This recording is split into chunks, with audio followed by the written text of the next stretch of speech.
Clet. Pride and Prejudice by Jane Austen. Chapter 13.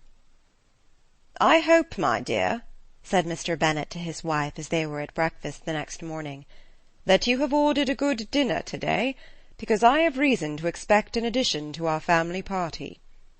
"What do you mean, my dear? I know of nobody that is coming, I am sure, unless Charlotte Lucas should happen to call in, and I hope my dinners are good enough for her. I do not believe she often sees such at home." "The person of whom I speak is a gentleman, and a stranger." Mrs. Bennet's eyes sparkled. "A gentleman and a stranger! It is Mr. Bingley, I am sure. Well, I am sure I shall be extremely glad to see Mr. Bingley. But, good Lord, how unlucky! There is not a bit of fish to be got to-day. Lydia, my love, ring the bell. I must speak to Hill this moment." "It is not Mr. Bingley," said her husband. "It is a person whom I never saw in the whole course of my life." This roused a general astonishment, and he had the pleasure of being eagerly questioned by his wife and his 5 daughters at once. After amusing himself some time with their curiosity, he thus explained. "About a month ago I received this letter, and about a fortnight ago I answered it, for I thought it a case of some delicacy and requiring early attention. It is from my cousin, Mr. Collins, who, when I am dead, may turn you all out of this house as soon as he pleases." "Oh, my dear!"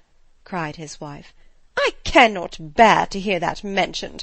Pray do not talk of that odious man.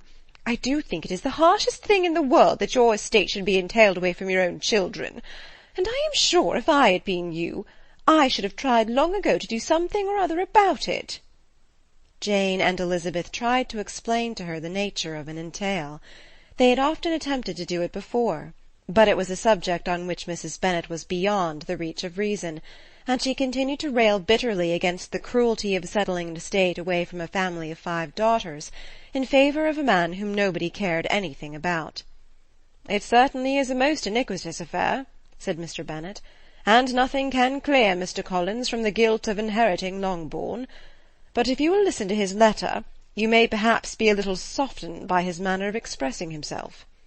"No, that I am sure I shall not, and I think it is very impertinent of him to write to you at all, and very hypocritical.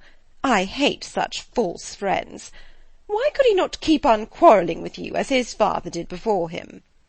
"Why, indeed, he does seem to have had some filial scruples on that head, as you will hear." "Hunsford, near Westerham, Kent, 15th October. "Dear Sir, the disagreement subsisting between yourself and my late honoured father always gave me much uneasiness, and since I have had the misfortune to lose him, I have frequently wished to heal the breach, but for some time I was kept back by my own doubts, fearing lest it might seem disrespectful to his memory for me to be on good terms with any one with whom it had always pleased him to be at variance.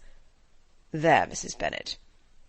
My mind, however, is now made up on the subject, for having received ordination at Easter, I have been so fortunate as to be distinguished by the patronage of the Right Honourable Lady Catherine de Bourgh, widow of Sir Lewis de Bourgh, whose bounty and beneficence has preferred me to the valuable rectory of this parish, where it shall be my earnest endeavour to demean myself with grateful respect towards her ladyship, and be ever ready to perform those rites and ceremonies which are instituted by the Church of England.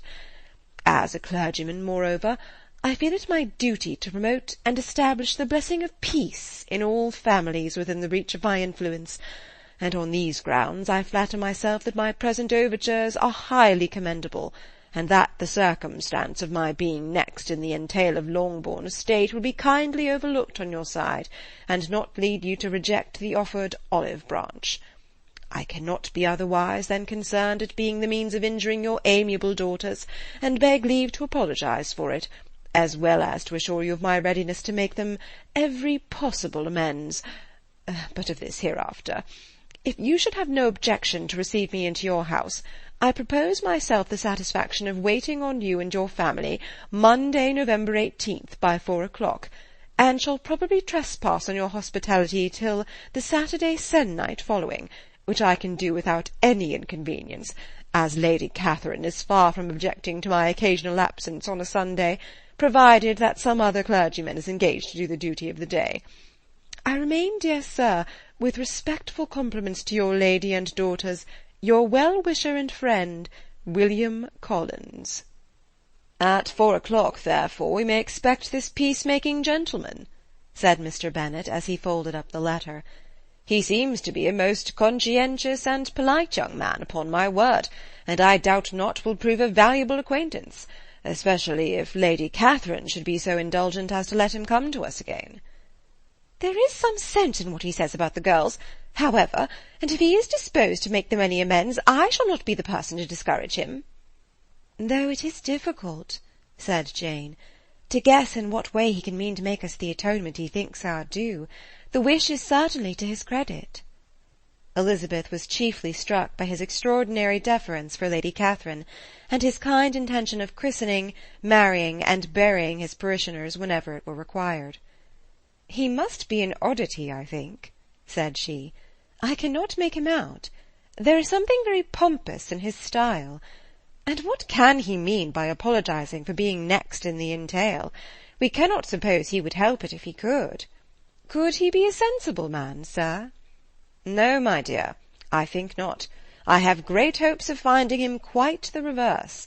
There is a mixture of civility and self-importance in his letter which promises well. I am impatient to see him. In point of composition, said Mary, the letter does not seem defective. The idea of the olive branch, perhaps, is not wholly new, yet I think it is well expressed. To Catherine and Lydia, neither the letter nor its writer were in any degree interesting. It was next to impossible that their cousin should come in a scarlet coat, and it was now some weeks since they had received pleasure from the society of a man in any other colour. As for their mother, Mr. Collins's letter had done away much of her ill will, and she was preparing to see him with a degree of composure which astonished her husband and daughters. Mr. Collins was punctual to his time, and was received with great politeness by the whole family. Mr. Bennet, indeed, said little, but the ladies were ready enough to talk, and Mr. Collins seemed neither in need of encouragement nor inclined to be silent himself. He was a tall, heavy-looking young man of 25. His air was grave and stately, and his manners were very formal. He had not been long seated before he complimented Mrs. Bennet on having so fine a family of daughters, said he had heard much of their beauty, but that in this instance fame had fallen short of the truth, and added that he did not doubt her seeing them all in due time disposed of in marriage. This gallantry was not much to the taste of some of his hearers, but Mrs. Bennet, who quarrelled with no compliments, answered most readily. You are very kind, I am sure, and I wish with all my heart it may prove so, for else they will be destitute enough. Things are settled so oddly. You allude, perhaps, to the entail of this estate. Ah, sir, I do indeed. It is a grievous affair to my poor girls, you must confess. Not that I mean to find fault with you, for such things I know are all chance in this world. There is no knowing how estates will go when once they come to be entailed. I am very sensible, madam, of the hardship to my fair cousins, and could say much on the subject, but that I am cautious of appearing forward and precipitate. But I can assure the young ladies that I come prepared to admire them. At present I will not say more, but perhaps when we are better acquainted— He was interrupted by a summons to dinner, and the girls smiled on each other. They were not the only objects of Mr. Collins's admiration. The hall, the dining-room, and all its furniture were examined and praised, and his commendation of everything would have touched Mrs. Bennet's heart, but for the mortifying supposition of his viewing it all as his own future property. The dinner, too, in its turn, was highly admired, and he begged to know to which of his fair cousins the excellency of its cooking was owing. But he was set right there by Mrs. Bennet, who assured him with some asperity that they were very well able to keep a good cook, and that her daughters had nothing to do in the kitchen. He begged pardon for having displeased her. In a softened tone she declared herself not at all offended, but he continued to apologize for about 1/4 of an hour. End of chapter 13.